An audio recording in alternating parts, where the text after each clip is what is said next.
All right, welcome everyone. For those of you who are joining the conference for the first time, welcome and welcome back for others who have taken part in other sessions. You're joining us here for the Brussels Sprouts live recording. We're gonna record our podcast as we always do, but this time all of our guests will have the opportunity to use the chat function to insert your questions and help Jim and I guide and shape the conversation we're about to have. But like I said, we're just recording here as usual. So you're going to see funny things. Jim and I always like to kind of two-finger each other to try to get in the next question. And really, this is just, as always, a very informal discussion, as if we were sitting around our kind of proverbial or our virtual kitchen table. So again, about at the halfway mark, we'll invite you all, or you can include your questions as we're going along. We can get those queued up. And we'll turn to those questions in the second half. But for now, I think we're just off to the races and we are going to begin recording live. So I don't know if we want to bring Jim up and all of our guests up. All right, here we go. All right. Hello and welcome to another edition of Brussels Sprouts. I'm Andrea Kendall-Taylor. And I'm Jim Townsend. And we're so glad you can join us. This is a very special edition of Brussels Sprouts Live. We're recording as part of the CNAS annual conference. So in addition to Jim and me peppering our guests with our usual questions, we'll also leave ample time at the end for our audience to join the podcast and ask their own questions on air. So it should be a lot of fun. And in terms of our topic, I think it's almost impossible for us to be talking about anything other than the upcoming summits that have overtaken the transatlantic community. So we're keeping our focus on President Biden's trip to Europe. It's his first overseas trip as president. And as we all know, he's attending on Friday the G7 in Cornwall in the UK. He'll head to Brussels for the NATO and the US-EU summits, and then is traveling to Geneva to meet with Vladimir Putin. As we have all been learning and recognizing, there's really an incredible amount of substance on the table at all of these summits, including what the administration has termed the 3 Cs. So we're hearing a lot of conversation about COVID, climate, and China. But there's also, obviously Russia, there's technology, trade and regulatory issues. And I think as a transatlantic community, we're all really looking to these summits for signs about the tone and the contours of transatlantic relations going forward. And so to help us make sense of all of that, we have put together really an incredible group to discuss the summits. I want to welcome Constanze Stelzenmüller, Steve Erlanger, Susan Glasser, and Anne Gearan. And as I always do, I just want to do very quick introductions of each of them. So Constanze is an expert on German, European, and transatlantic foreign and security policy and strategy. She's the inaugural holder of the Fritz Stern Chair on Germany and Transatlantic Relations in the Center on the United States and Europe at the Brookings Institution. We're also happy to have Susan Glasser, who's staff writer at The New Yorker, where she writes a weekly column on life in Washington. We also have with us Steve Erlanger, who's the chief diplomatic correspondent in Europe for the New York Times. And joining us from the tarmac in Cornwall, we have Anne Gearan, who's a White House correspondent from the Washington Post. So wow, what an amazing group to talk about the summits. Welcome to all of you. Anne, since you are, or maybe you've made your way off the tarmac by now, but you are literally on the ground in Cornwall as part of the press pool that's traveling for the summits. And so kind of hot off the press from the front lines, I wonder if you can talk to us a little bit about, and this is Jim's phrase that I'm adopting here, the mood music Jim likes to talk about. What's the mood ahead of the summits? And is it the same music that's playing on both sides of the Atlantic? I mean, would you say we're on the same page going into this, or are we kind of both listening to our own songs on each side?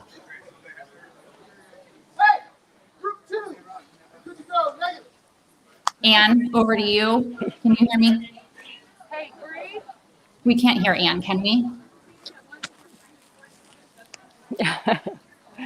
All right. Yeah, thank you, Andrea, and thank you, Jim. Okay, all right, now we've got you. Yes, I can. I'm sorry that might be, I can hear you. Yeah, we can hear you too now. Muted here, so I hope it's working. Okay. So anyway, yes. Thank you to Andrea and okay, great. That's terrific. Thank you very much for having me. We are off the plane now. The press, I don't know whether anybody heard, but we were delayed for hours by cicadas in the engine. I'm not making that up. So we have arrived. The president is in the air in Air Force One, and we'll be here after us. In the meantime, the press has to get COVID tested. So I may just ring off quickly to go get that done in a moment. But to your question on mood music, I think, yes, in most cases, the United States is on the same page as the European allies whom President Biden will see in the first several days of these summits, starting here in Cornwall with the G7. And he will also see Boris Johnson, Prime Minister Boris Johnson, separately from the Cornwall UK hosted G7. There are very few issues between the US and Britain at this point that are contentious. There are one or two. Ireland, Northern Ireland is probably top of that list. In Brussels, where he goes next, there are a few issues at NATO. There's a little bit of hurt feelings on the part of some of the NATO members over the way the Afghanistan withdrawal was handled. And of course, there's the ongoing issue of Turkey, and the president will meet on the sidelines of the NATO meeting with President Erdogan. That is probably his first difficult meeting of this set of issues. The US-EU meeting, not terribly contentious, but certainly there are hurt feelings among some EU nations that the tariffs haven't been dropped yet, which is something that many nations expected would have happened long before now under Joe Biden. And then he goes on to really what is kind of the main event of the whole week, which is the Putin summit in Geneva. And that is definitely going to be contentious. And it bears mention that this meeting comes at Biden's invitation. And so he actually wants to sit down and have this set of difficult conversations with President Putin. Both sides are lowering their expectations for what might come out of it, but it's just interesting and important that it will happen at all. Wonderful. Thanks, Anne. And Steve, maybe we can ask you the same question. You just had a really fantastic piece in the New York Times ahead of the summits. And so for maybe people who didn't catch that, kind of your thoughts on what the mood music is in advance of the summits. Well, I'm glad to say it won't be played by cicadas, unlike the poor press. It's going to be a very gentle waltz. I mean, the Europeans are very happy to have Biden here. Biden is a true transatlanticist.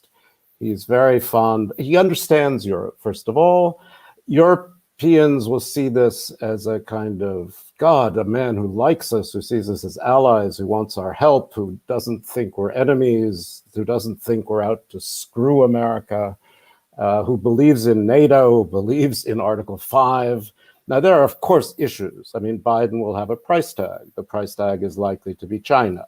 That's the obsession now. You know, we have to have an enemy. That enemy turns out to be China, so everybody has to have an enemy out of China. And the Europeans are wary. They're wary because they actually don't feel a peer rivalry with China. Their economies work a lot with China, as they do with Russia. And as much as they love Biden, they do worry that America has changed and that Biden is an intermezzo between two very different kinds of presidents. They worry about another America firster after Biden. They worry the midterms in 17 months will mean Biden will lose control of Congress. But at the same time, Biden will argue to them, and I think pretty intelligently, that you need to help me, because if you don't help me, you're going to make sure you get your worst fears in 4 years' time. So I think that's a good argument, and we'll see. So generally, I don't expect a lot of contention. There'll be a lot of kissing and hugging, even from a distance, and Biden will at least have sequenced all these meetings so that he goes to Geneva to meet Putin, having talked to all the Western and even Asian allies, so he can present a sort of united front. That's Steve. Thank you very much for that. I'm in a total agreement, and I want to build on what you just said with Susan, if you don't mind. I mean, just looking at this from the Washington political perspective, this idea that a little bit after the 100 days has passed, there is so much happening in Washington right now on the Hill. There is so much riding on this domestic agenda.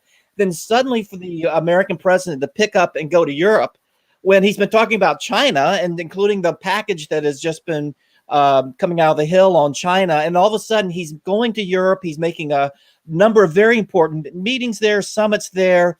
How does this look from a Washington political perspective of, particularly if you're a European looking over at, as Steve said, the possibility that the president, we might see someone very different a few years from now who won't be going to Europe the way this president is. How does this trip fit into the Washington political perspective as you see it?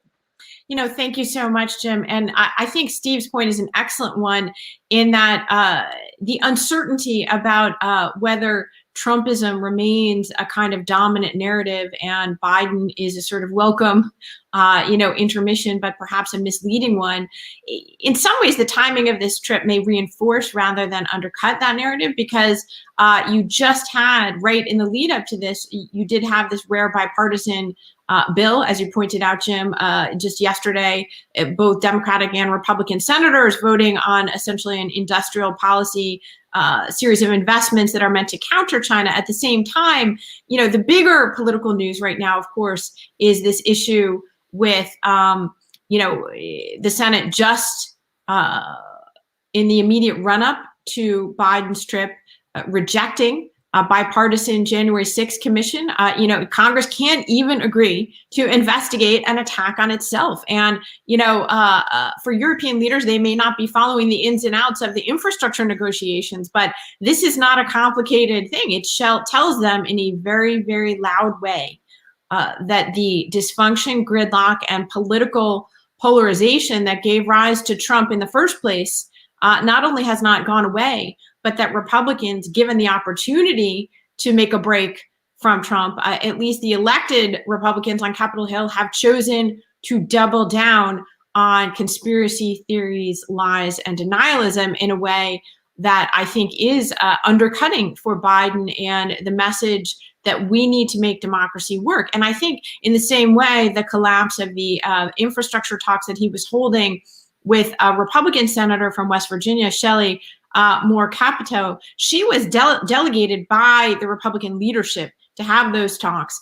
never moved in a significant way on the key issue of how it would be paid for. And so while some other talks will now be started with a more bipartisan group of senators, 10 Democrats and 10 Republicans, the truth of the matter is that Biden is coming at a very uncertain moment in terms of this very sweeping legislative agenda that he's promised. And because he and his advisors have been so explicit at making a linkage between foreign policy and domestic policy, that's the message that you hear from Jake Sullivan, the national security advisor, that essentially that our foreign policy begins at home, that our foreign policy is about showing the world that democracy can work. And so I think it's a great line, and I think it does reflect an awareness on the part of Biden and Democrats who spent the last 4 years in a very stressful, kind of wilderness, recognizing that there was too big a gap between what the foreign policy establishment, in some ways of both parties, thought and what Americans were willing to support. And they had to reconnect the chain between the United States and what happens internally and why we're present in the rest of the world. However, I think it unfortunately has also raised expectations. It's not enough to make these sweeping phrases. I'll leave you with this, but I just was looking at a quote from Jake Sullivan when he was asked, well, what is this moment about? What are these summits about? Okay, so this is the modest statement that they're opening with here, folks. He said it's to rally the world's democracies to tackle the great challenges of our time. Now, that is a pretty sweeping mission statement for what, by all accounts, is actually going to be a pretty modest set of get to know you meetings. That's fantastic, Susan. And I want to come back to you on Putin. I want to, while you're still here, I want to get your thoughts on the Putin-Biden summit. But really quick, Constanze, because I'm sure you're eager to jump in at this point too. But along these same lines, I mean, do you think the mood music is the same in Europe? I mean, I think we're hearing also quite a lot about how Europe needs to plan for a scenario in which the United States no longer regards Europe as a core American interest. And so are you getting that kind of sense from the European side of things, or kind of how would you characterize where you think Europe's head is going into these summits? Well, obviously, Europe has 27 heads, and then there are the Brits. And I think one would still have to argue that the Turks are at least geographically half in Europe. So I would hate to generalize as a German. That's not taken kindly by others. But where are we? I think there is a sort of mixture of caution and enthusiasm. Enthusiasm because we all have PTSD from 4 years of Trump. And the caution because we see that things aren't over here. I'm, of course, speaking to you from Washington, D.C., where I live. And there's, as Susan just outlined, still very much a sense that there is an ongoing battle for the heart and soul of American democracy, which is as yet undecided and which is existential, which for Europeans, frankly, is quite terrifying. And that is, there's a sense that the fate of America as a leader in the international community still hangs in the balance. That said, I entirely agree that we have something to contribute to whether that happens or not. And I'm not sure that that's fully understood in Europe. In other words, we can, by behaving in ways that are actually in our own interests, help the Biden administration succeed. I mean, obviously there are things that we disagree on, and there are those. I think the most significant disagreements are on the appropriate China policy, not on whether China is a challenger and an adversary. There the positions have hardened considerably, but there seems to be a fear that America will militarize this conflict and will ask too much of Europeans who are wildly exposed to the Chinese economy. Germany, of course, 90% is one of the most open economies in the world. But there's also a sense maybe that there's a little bit of, American exaggeration there, because America too is exposed to the Chinese economy. American finance and hedge funds are exposed to the Chinese economy. What I would, if I may editorialize for a second, what I would like to see is a slightly more constructive and enthusiastic attitude on the European side, not hanging back and saying, so what have you, what is it now? But I see Steven laughing. He knows this. But okay, we see you have issues, we have issues, we share a lot of concerns. What can we do? We have very little time. We may not be able to implement all this because we have German elections in September and French elections in the spring, but we damn well are going to try, because we understand the urgency of this, and here are our best ideas. Let's talk. Yeah, that's what I would like to see, and I think I'm not seeing, and that concerns me greatly. Wonderful. And I want to remind audience if you have questions for our guests, please submit them. And Susan, I just wanted to catch you before you have to race off an interview more important than Brussels sprouts. But I want to get at the Putin meeting. And Steve Steve raised the point, or made the point, about how these summits are stacked so that, obviously the United States is meeting with allies and partners before it heads into its meeting with President Putin. I think Jake Sullivan has said something along the lines that, then, going into the meeting with Putin, that we have the wind at our back, or we're going into these meetings from a position of strength. And I just wonder kind of what you think about that. And, I would note, since the summit was announced, we have seen very little goodwill from President Putin, from the Kremlin, whether it's been kind of continued ransomware attacks or the backing of Lukashenko after his outrageous hijacking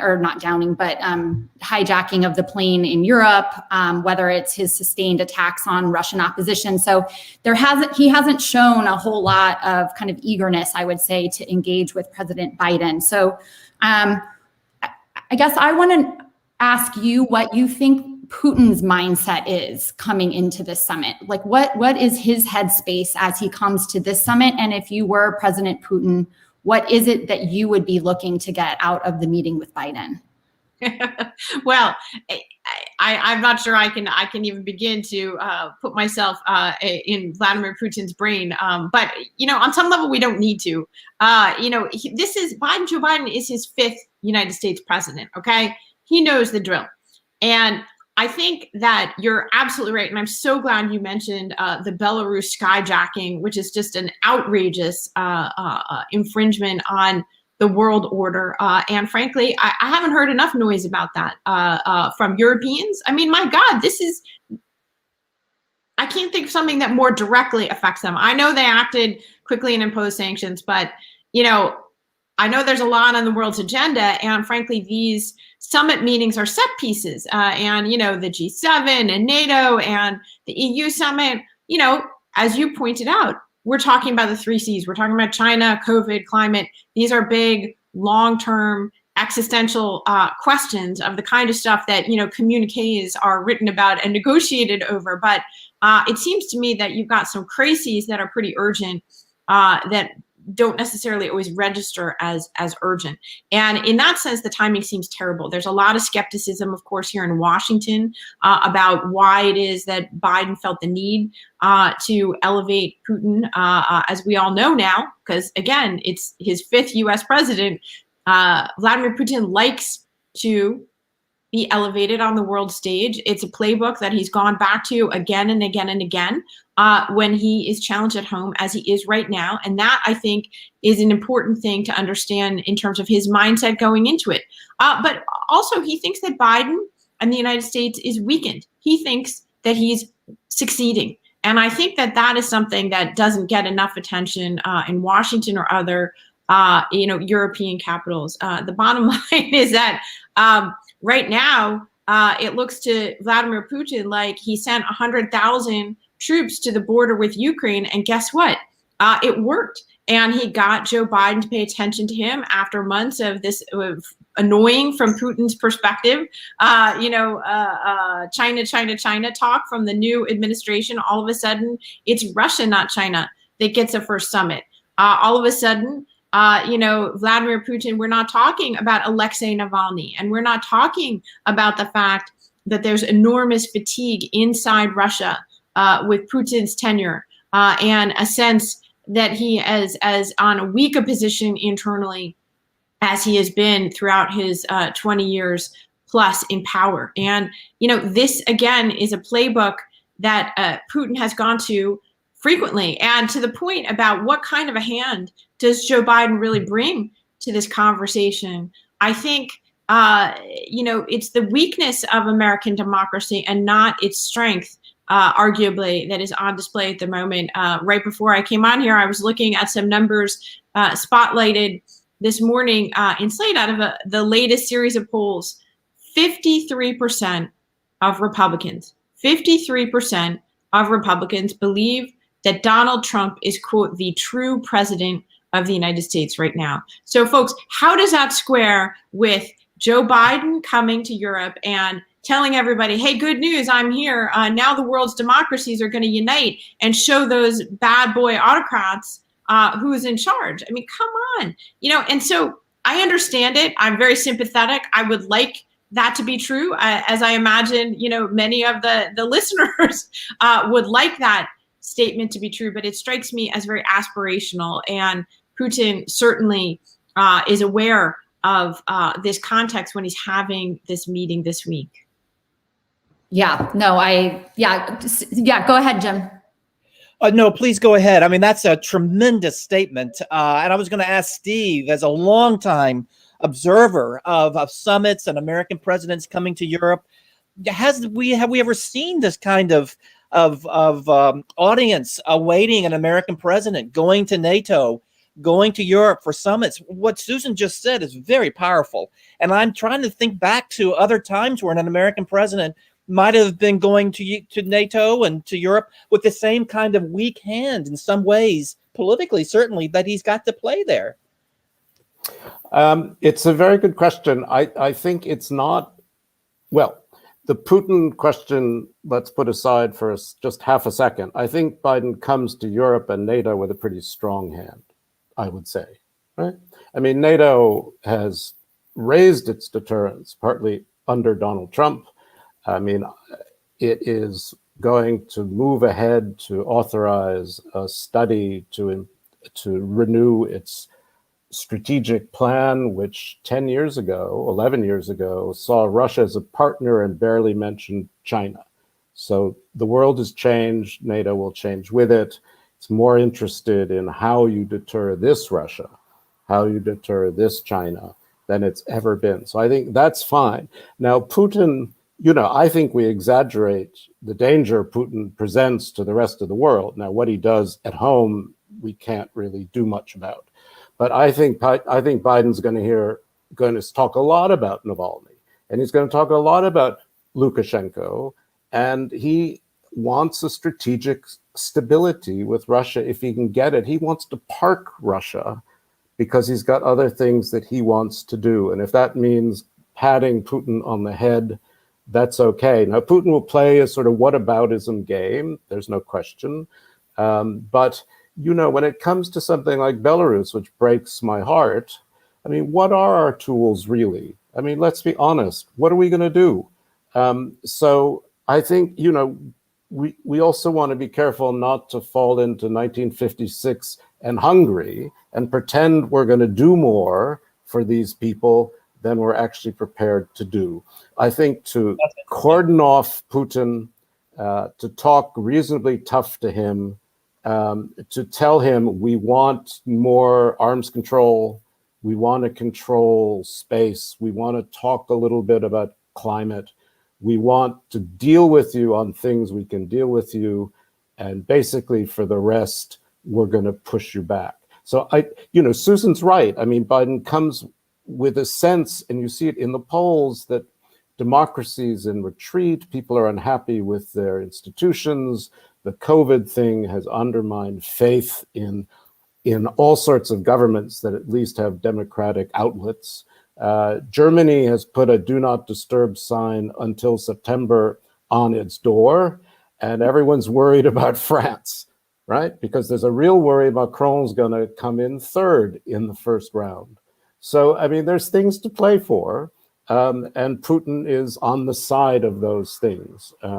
Now, I hope I'm right. Maybe I'm wrong, but I know the Putin thing matters a lot at home, and there's going to be a lot of criticism of why Trump, why he's being given this gift by Biden, which is fair enough, particularly from the Democratic Party, let alone the Republicans. But I think in the broader sense of international relations, there's nothing wrong with talking to Vladimir Putin if the dialogue is carefully constructed. I'm going to come to Constanze in a minute on the NATO summit. She had an incredible interview with the Secretary General. But Susan, can I slide in one more question before you go? Do you have like 30 seconds? Yeah. Okay. What would a successful summit with Putin look like? Like how would you, for Biden? That's a good question. I don't know. I was interested to see their formulation that the reason for the summit was that they were looking to have a more, quote, stable and predictable relationship with Russia. I understand the impulse, but to me, again, there were just a little bit of a warning sign there, because Vladimir Putin's brand is unpredictability. And he spent 20 years in office, and it's like the bad boyfriend theory. He's not going to change now, and you're not going to turn Vladimir Putin into a stable, predictable problem in a box. And I think that is the fervent hope of the team. So, again, they've done a good job. Aside from that, in ratcheting down expectations, and I should say the final thing that we haven't really mentioned here is that, most people don't look at it in such granular terms that we're talking about it right now. The bottom line is, for most Americans, certainly, Joe Biden is going to look like a winner, because he's not going to be sucking up to Vladimir Putin and dismissing his own intelligence agencies and, outraging both Democrats and Republicans by appearing to praise an autocrat more than his own Democratic allies. So in that big picture sense, both halves of this 8-day foreign trip, Biden is almost guaranteed to jump over the low hurdle that Donald Trump has left for him. And that's why the political risks, I think, are relatively low for Joe Biden, and the payoff is high, because, when it comes to Russia, just looking at Putin and being skeptical isn't a win for American democracy after 4 years of losing. Great. Okay, Susan, I know you have to jump. Thanks so much for joining us. Good to see my friends. All right. See you soon. Okay, Constanze, kind of coming back. We'll come back now to maybe more of the little as I think many people are doing, jumping straight over the European summits into Andrea, the Russia. I have a lot to say what's just been said about Belarus and Russia. Take it away. Okay, thank you. For one, I want to say that, and I'm sorry that Susan isn't here to hear me. I want to say that I disagree with her on the supposed inadequacy of European reactions. The Europeans, including the Germans, were horrified, and reacted with, I thought, enormous speed and severity, very unusually by European standards. And I would point out to you that not even the Hungarians tried to impose a veto on this, which is these days also unusual. The Hungarians like to veto stuff that we do. Firstly. Secondly, there was a noticeable time lag between the reactions of the Europeans and the White House. The White House was clearly taken aback by the speed and forcefulness of the European reaction, in my view, and that was noticed. That is registered in Beijing, and it's registered in Moscow. It's the kind of thing where I would argue there shouldn't be a ray of light between us, and I think one of the topics of this week needs to be, let's not have that happen again. Yeah. I will also point out to you that in terms of staffing and in terms of the priorities given to the topic of Russia and Europe, Russia and Europe are clearly, treated as second-tier priorities by the Biden White House, very obviously. And I think that that's a mistake, for the simple reason that in a competition with China, that will not just be a military one, but will centrally be playing out on the fields of economy and technology. The power assets that the European Union can bring to bear are not just, legitimizing add-ons like European boutique military capabilities would be in the case of a military conflict. They are essential. Not to have the European Union on your side in an economic competition where the Chinese are weaponizing interdependence, I think would be debilitating for the United States. And therefore, the cohesion of Europe, which is what both the Chinese and the Russians are trying to undermine, is, in my view, of essential strategic importance for this White House. And it's not clear to me that the White House has understood this. Certainly, its pronouncements do not reflect that. And I think that's a mistake. It's also the argument where we, Europeans, need to do more and to make sure that we are more cohesive than we are. Absolutely. I mean, you know me, I'm the last one to say, we, should wait for the Americans to do stuff or tell us what to do. But that's a really, really important point. And then finally, if the Russians, have 100,000 troops marching up and down the Ukrainian border, if the Russians build hypersonic missiles, if the German intelligence chiefs, as they did last week, say in a public press conference that the Russians and the Chinese are interfering in the German political space to a degree not seen since the Cold War, that's serious. And I will also say to you, Germany is the Archimedean point where you apply the lever if you want to break up European political cohesion. We are the crucible these days of European cohesion, and to attack us is to attack all of Europe. And that is counter to American first order strategic interests, in my view. Could I jump into that? Constanze, I agree completely with what you're saying. And this is for you. I don't know if if you've heard a lot of the discussion just a few minutes ago. It's just been incredibly rich and deep. And I want your perspective on where you think, in terms of the White House, where do you think the White House, their view in terms of the transatlantic relationship, in terms of some of the things that Constanze talked about, are you picking up as well from your beat that when it comes to transatlantic, when it comes to Europe, that there's a lot of talk, and that's kind of it. There's no ambassador to NATO. There's no ambassador to the EU. There's to Berlin, the Archimedes point that Constanze talked about. There's no, you get a feeling that there's a lot of talk, but there certainly isn't a lot of deep action, or we'll see what comes out of the summit. I might see the difference too, but the number of people in the administration, both of the Pentagon and the State Department, no Assistant Secretary of State for Europe, no Assistant Secretary. Guys in the middle are standing. What signals are you picking up at the White House in terms of their interest in Europe? I agree with Constanze that the White House reacted with a bit of shock and then speed after the European reaction on the Belarus plane. There's quite a lot of noise behind me. I'm sorry about that. I'm on a bus. So you're being heroic. I know it's a little, it's kind of Veritas here. I've already been tested, so I got that under my belt. On the wider question of what the White House priorities are, well, first of all, there aren't any ambassadors to anywhere, so Europe shouldn't feel left out.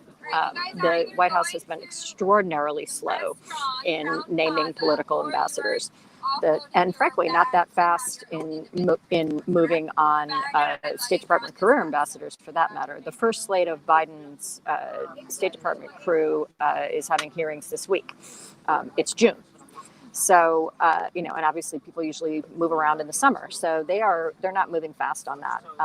There's a chosen nominee for the top Europe job at state, but that person hasn't taken her post yet. They are not moving fast on that. That should not signify, I think, people shouldn't take that too personally. The larger question, I think, is that the strategy was to hug Europe and the alliances as close as they possibly could right at the beginning so they could go on and do other things. It's not that Europe doesn't matter. It's that they wanted to get it out of the way, make it very clear that this was a restoration of normal operations, but not spend a lot of time on it. The old wounds of pivot to Asia are still there. This White House doesn't use that term, but they speak very freely about their view that, in the words of Kurt Campbell, the future is in Asia. The 21st century will be written in Asia.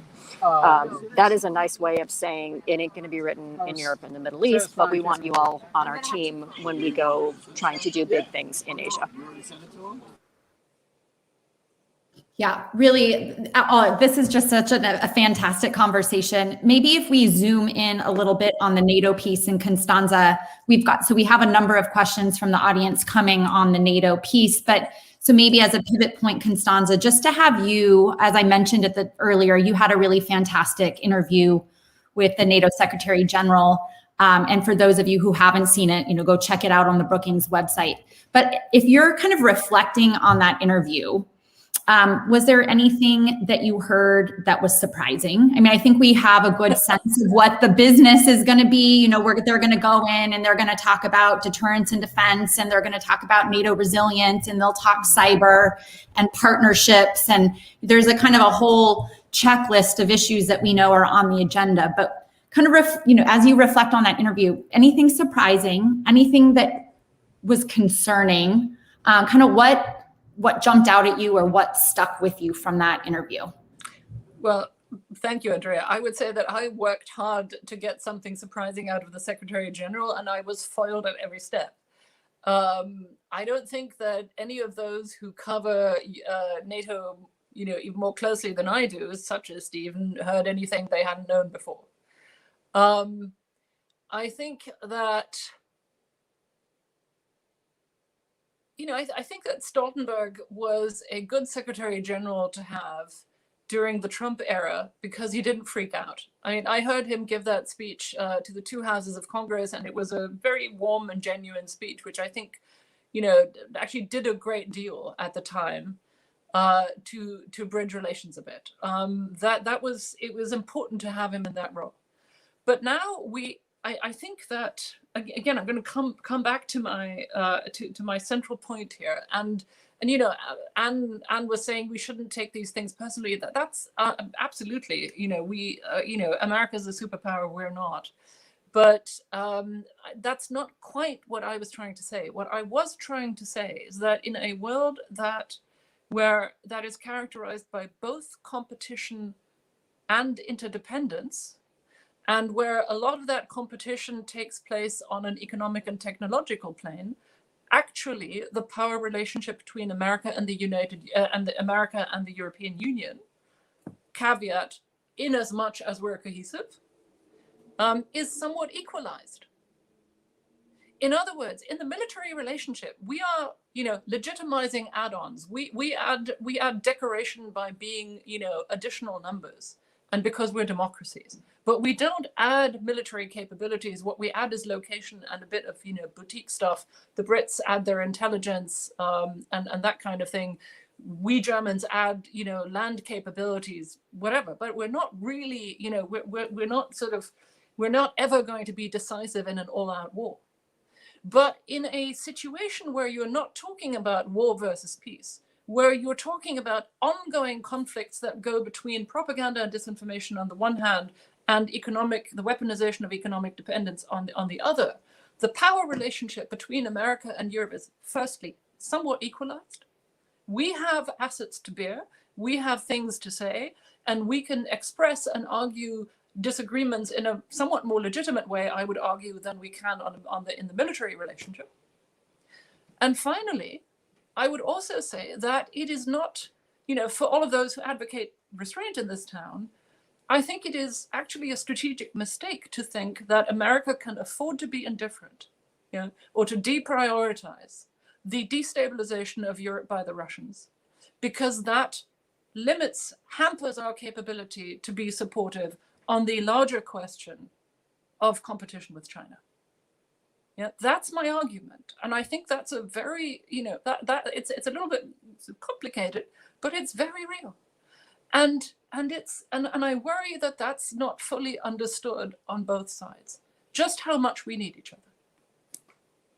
Okay, I want to pivot to some of our audience questions. I'm going to pick something that you just said, like in the military context, Europe are so to speak add-ons, and you add value in large part because you're democracies, because Europe is democracies. Unfortunately, not all democracies, and that's taking me to my question on Turkey. And we have a question from the audience from Lily. And so I don't know who wants to jump on this, Steve or Anne, but as Turkey drifts further from being a democracy under Erdogan, will we see further drifting away from the United States and NATO allies? So Steve, if you want to pick that up, and Anne, I don't know. Yeah, just quickly. I mean, insight into how the White House is thinking about that relationship. Yeah. I mean, Turkey is the elephant in the room in NATO. There's no question, but it also matters in defense terms. And I think we underestimate the opposition to Erdogan. Erdogan is actually weaker now than he was 5 or 6 years ago. Turkey is very divided politically, a bit like Poland. We assume peace is running Poland. Well, all the cities are run by the opposition. Turkey is also politically very, very divided. Now, Erdogan he's trying to suck up to Biden. His protector in Washington is gone. He's calmed down things in the Eastern Mediterranean, which matters quite a lot. He's engaged in deconfliction talks inside NATO. And I think, Biden is going to have some strong talks with him. I know the US delegation in NATO was terrified when the genocide declaration went through, and in fact, nothing happened, right? Turkey's kind of swallowed it. So that's interesting. The other problem is, of course, the discussion on the S-400s. And what worries me is if we push Turkey too hard, Turkey's not going to get the F-35, which means it doesn't have a fifth generation fighter. Do we want them to buy Sukhois? Is that the answer to our Turkey problem? I just it's a complicated question. I think there's a lot to play for in Turkey, and I think we need to be careful not to just put Erdogan in the crazy autocrat slot, even though he kind of belongs there. Yeah, I guess I would add to that they, the White House, are putting him in the penalty box to a degree, but also the fact that he's the only person other than Boris Johnson and Vladimir Putin whom the White House has announced Biden will meet with separately. Oh, well, and the Queen too. That shows you that they consider the relationship to be very important. I think there will be other bilats added this week, but they haven't announced all of those. The genocide, the Armenian genocide issue, I think is instructive. This is something that Biden said on the campaign trail that he would do. He certainly is extremely familiar with the issue after all those decades of being lobbied by Nancy Pelosi and others when he was in the Senate and when he was vice president. I think it shows maybe more about Biden's approach than it does about their larger policy on Turkey. That quite early in the administration, he just pulled the plug on that. It's like, this is dumb. We're just not going to do this anymore. And they had paved the ground to a degree with Erdogan by having said aloud previously that they were going to do it, and then not saying anything more about it. It was not a surprise. So, other than some empty threats about closing down Incirlik Air Base, really nothing happened. And I think the administration, well, I know the administration is taking that as a victory so far, but they're not going to jump up and down about it.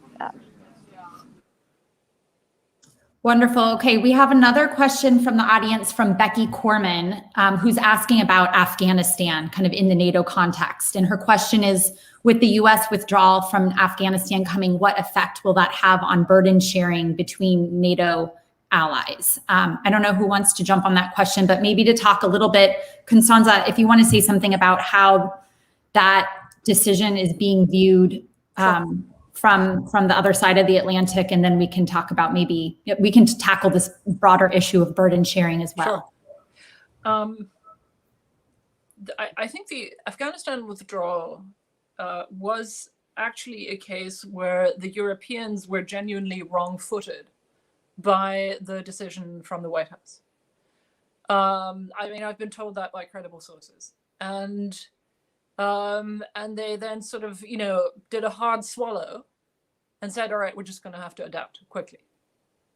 But, since they had gone through these wrenching, whipsawing things with the Trump administration, this wasn't as bad as in the past 4 years. So you sort of just grin and swallow it and do it.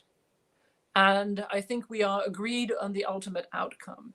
That said, I think none of us have really sort of completely thought through what a Taliban rampage in Afghanistan will mean for the future legitimacy of NATO and for the future of Western intervention stabilization missions of any kind, and what it does to the balance of powers in the region. I expect that the Chinese and the Indians will have have strong interests there as well, not least in sort of very substantive things like rare earths, but there is going to be a rippling out effect of the power shifts there that will affect us in one way or another, and not least because we have Muslim diasporas in Europe for whom this matters, whether we let the people who worked with us for 20 years be slaughtered by the Taliban. I think that will have an impact on our domestic debates as well. I do want to say, because you asked me about NATO debates, that there are a lot of things that I think won't come up at the NATO summit, but that are, I think, of some concern for us. And I would just want to raise to you the point about the issue of the upcoming nuclear posture review in the United States. That has knock-on effects on a variety of issues. One is that there is clearly a discussion here about moving to sole purpose. That is of some concern to the European nuclear powers, the Brits and presumably also the French. It is of concern to the Eastern Europeans because it raises questions about extended deterrence. And it's of concern to all of the NATO European partners and the Germans in particular, because it raises questions about the balance between the nuclear deterrent and the conventional deterrent. And because increasingly it looks like Germany is going to be the hub for land-based conventional deterrent in Eurasia. And that raises questions for our budgets, the composition of our forces, and military mobility. And these are all incredibly complex questions, and they're all related. But they are what we really need to discuss. And so, I think my sense is, in the sense of experts in Europe, is, the meet and greet thing is lovely and the mood music is great, but we have very little time to deal with some extremely complex questions that, if they're not properly addressed, will be exploited to our detriment by our adversaries. Boy, I agree with that so much. I just, sorry to jump in, Andrea, but boy, I agree with that. These are really complex. We have wrestled with these behind closed doors for a few years now. That we have got to come to grips with it. And I'm hoping that the Biden team in the next year or so, as we go through our own reviews, nuclear posture review, but global posture and things like that, we've got to figure this out, because there's a lot hanging on that in terms of what European force posture is going to look like. So I agree with you completely. Yeah, and just on the broader question of burden sharing, Steve, kind of what do you think that debate, that discussion is going to look like? My sense is that the Biden administration is open to talking about kind of a broader definition of 2%, that they'll still come with the message of how important it is that allies, meet their Wales commitment, et cetera. But do you expect to see any kind of difference in the debate on burden sharing? And Constanze, maybe you want to jump in too. I think one question that lots of folks in the United States have is, if we do get a Green chancellor, what that debate is going to look like, coming from Germany, given kind of Annalena Baerbock's statements about that 2% metric. Well, look, it's an old line. I think, as one NATO ambassador said to me, if you like watching trains arriving on time, you'll like this NATO summit. It is intended to be boring. The communique is being written. There'll be lots of promises. Now, it's true, Tony Blinken has come to NATO and said we're open to talking about 2%, but the pressure for defense spending is real. The question is, what kind of defense spending? Can it be more efficient? The EU has let Americans back into PESCO, which is important. I don't want to get into the details of PESCO. It's like I'm ready if you are. Yeah, I know you're ready for it, but it's like writing about the Vatican. But third countries were kept out of this EU military plan, and now they're kind of being allowed in, particularly for issues like military mobility, which is quite important. There will be discussions of how much intelligence spending can go into 2%. The German FDP, I think, wants 3%, but they define it as development, defense, and something else. I can't remember. But there are all kinds of ways to add up the money. And of course, the French want more defense spending. Everybody wants more defense spending. And the French want to aim more toward European defense.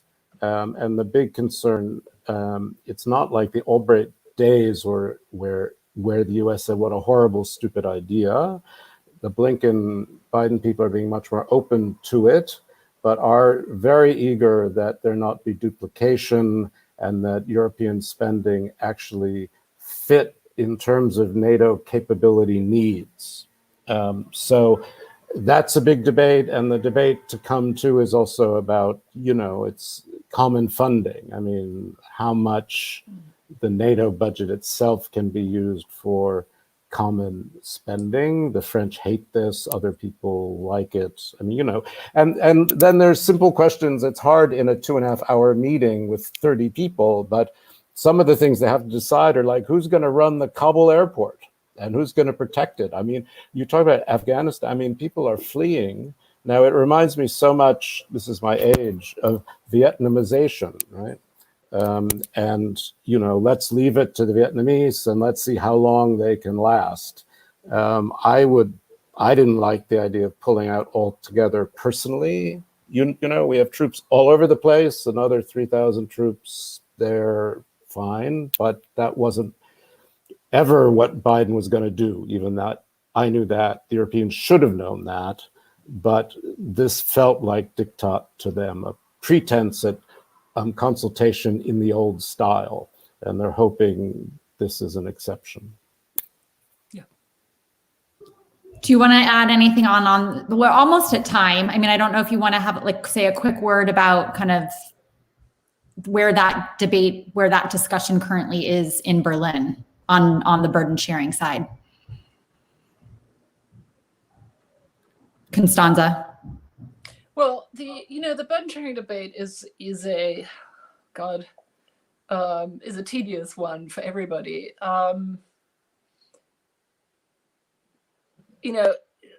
I'm speaking as a citizen of a country that is looking at the irony of having doubled its defense budget and still not meeting its defense obligations, under 2%. But then now seeing that the pandemic, because it's driving down GDP, makes us look better.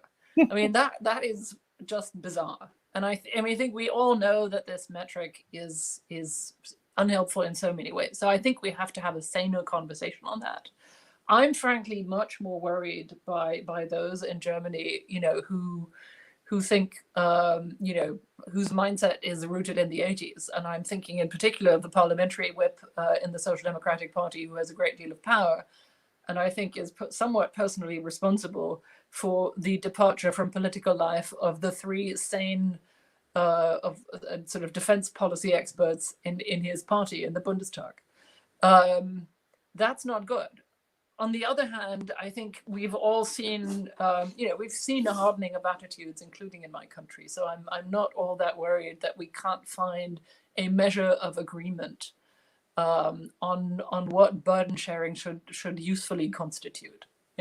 Again, I'm much more worried about the strategic destabilization, the opportunistic destabilization of Eurasia by Russian behavior with Chinese support. That is, to me, the core challenge that we need to address, and we need to address that across the board. And questions like burden sharing, I think, are sort of intellectually secondary to it. Yeah. All right.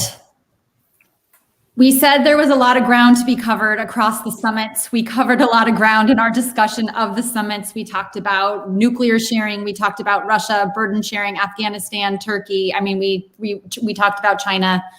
We talked about a lot. And I think that, just really an incredibly rich conversation. So I want to thank both of you for joining us, to thank Anne, who had to run from the tarmac in Cornwall, and Susan Glasser, who had to run off too. So this was just a fantastic discussion, and thanks for joining us.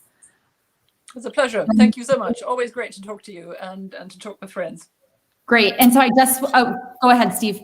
No, just to say the same. Gleichfalls, as Constanze might say. Yeah, exactly the same. And thank you for me as well. This is incredibly rich. I wish we could have gone on for another hour, but thank you. Yeah. Okay. And so that's kind of the close of the podcast. And before we all check out, I just want to remind those who are watching that the CNAS annual conference continues tomorrow at 11 a.m. And we have our session first on protecting democracy, protecting national security. And you can find all of that on our conference website, conference.cnas.org. So thanks to our panelists and thanks to everyone who joined in and for all of the questions in the podcast. So take care, everyone. Bye-bye.